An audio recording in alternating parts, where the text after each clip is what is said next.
Assalamualaikum warahmatullahi wabarakatuh. Hai teman-teman, perkenalkan nama saya Marisa Nomasari. Di sini saya akan menjelaskan materi mengenai trigonometri. Simak videonya sampai habis ya. Untuk teman-teman yang duduk di bangku SMA, mungkin tidak asing lagi mendengar kata-kata trigonometri.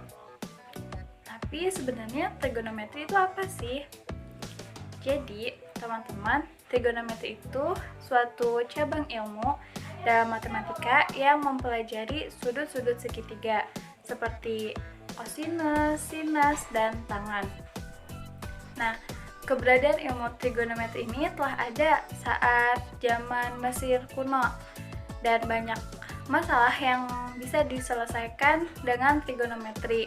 Contohnya saja, kita bisa mengetahui jarak dari bumi ke bintang yang jauh di sana. Agar teman-teman lebih semangat dalam mempelajari trigonometri, yuk kita cari tahu dulu apa aja sih manfaat dari trigonometri itu. Nah, para astronomi telah memanfaatkan ilmu trigonometri itu untuk menentukan jarak antara bumi dengan benda-benda luar angkasa. Contohnya, jarak antara bumi dan matahari dengan menggunakan metode paralaks trigonometri, yaitu suatu metode yang memanfaatkan perputaran bumi terhadap matahari yang menghasilkan suatu sudut. Dari sana bisa diperoleh suatu jarak antara bumi ke matahari. Nah, coba teman-teman bayangkan kalau tidak ada trigonometri dalam kehidupan kita, bagaimana cara astronomi itu menentukan jarak antara bumi ke matahari? Apakah dengan cara mengulur meteran? Berapa puluh meteran yang harus diulurkan oleh astronomi tersebut? Nah, jadi trigonometri itu sangat-sangat bermanfaat di kehidupan kita. Kemudian manfaat yang selanjutnya yaitu untuk menentukan arah kiblat. Nah, untuk menentukan arah kiblat, para ilmuwan menggunakan ilmu ukur segitiga bola atau trigonometri bola. Ilmu ini pertama kali dikembangkan oleh para ilmuwan muslim di Jazirah Arab seperti Al-Battani dan Al-Khwarizmi. Arah Ka'bah yang ada di kota Mekah yang dijadikan kiblat bagi semua umat muslim yang ada di dunia ini bisa diketahui arahnya di setiap titik di permukaan bumi dengan menggunakan ilmu trigonometri bola ini. Manfaat yang selanjutnya yaitu untuk mengukur tinggi dari sebuah pohon. Nah, untuk mencari tinggi dari sebuah pohon, kita tidak perlu susah-susah payah loh dengan cara menggunakan meteran. Kita cukup perlu mengetahui tinggi badan kita, jarak antara kita dengan pohon, dan sudut elevasi antara mata kita dengan puncak dari pohon tersebut. Nah, dengan begitu kita bisa mengetahui tinggi dari suatu pohon dengan menggunakan rumus-rumus trigonometri. Mudah sekali kan? Hal yang sama juga bisa diterapkan untuk mencari tinggi dari suatu tebing atau dari suatu gedung dengan cara cukup mengetahui tinggi badan kita, jarak kita dengan benda tersebut, dan sudut elevasi antara mata kita dengan puncak dari benda tersebut. Jika kita berbicara tentang teorema Pythagoras, pasti yang dipikirkan teman-teman itu mengenai segitiga siku-siku. Pun sebaliknya, ketika kita berbicara tentang segitiga siku-siku, pasti yang ada di pikiran teman-teman itu mengenai teorema Pythagoras. Memang, kedua hal ini tuh saling berkaitan antara teorema Pythagoras dan segitiga siku-siku. Yang mana rumus dari teorema Pythagoras itu kita dapatkan dari sebuah segitiga siku-siku.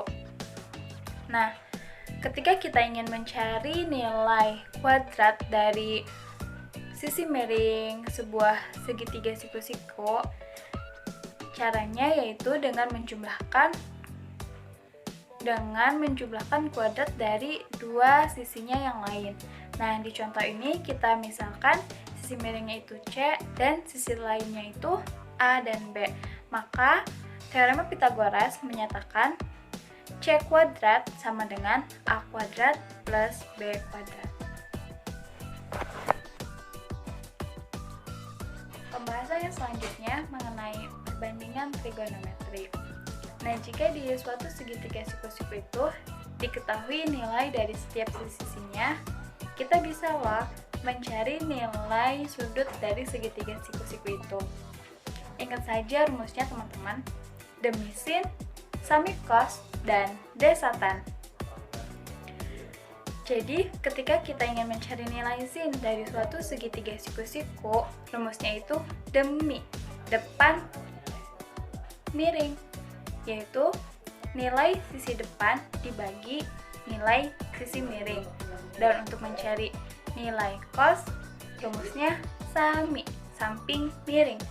Nilai sisi samping dibagi nilai sisi miring. Dan untuk mencari nilai tan, desa, depan, samping. Nilai dari sisi depan dibagi nilai dari sisi samping.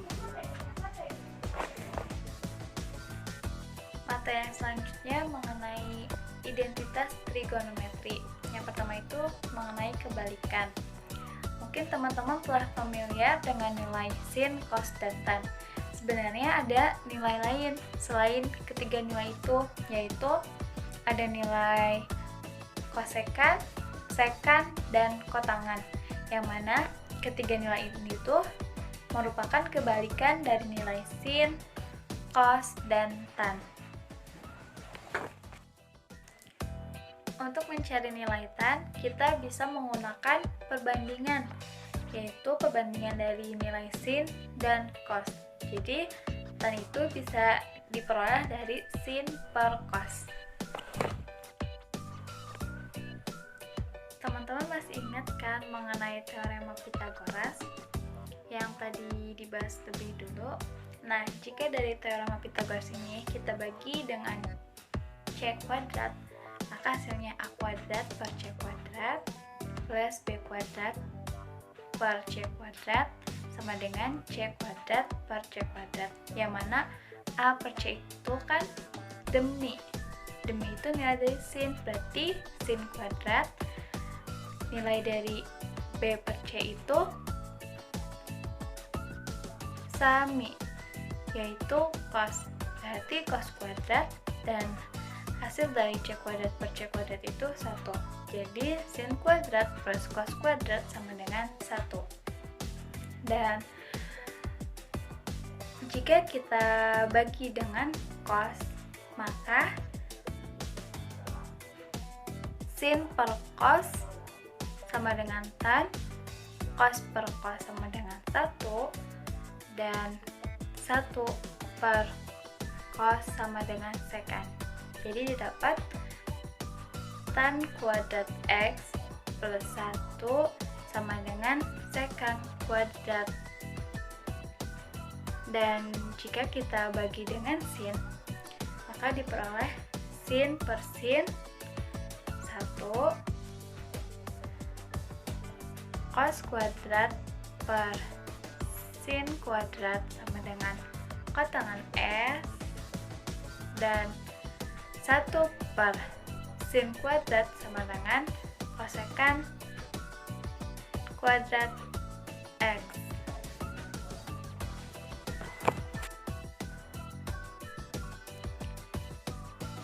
Nah, yang selanjutnya mencari sudut istimewa di kuadran 1. Untuk memudahkan teman-teman semuanya, kita bisa menggunakan jari kita. Nah, kita simpan dulu nilai dari masing-masing jari kita. Yang pertama, ibu jari nilainya 0, telunjuk setengah, jari tengah setengah akar 2, jari manis setengah akar 3, dan kelingking 1. Nah, untuk mencari nilai sin, kita mulainya dari ibu jari dulu. Berarti dari 0 derajat, 30 derajat, 45 derajat, 60 derajat, dan 90 derajat. Nah, untuk mencari nilai cos, kebalikannya, yaitu kita mulai dari kelingking dulu. 0 derajat, 30 derajat, 45 derajat, 60 derajat, dan terakhir 90 derajat. Nah, dengan begitu kita mudah menghafalkan nilai-nilai dari sudut istimewa di kuadran 1.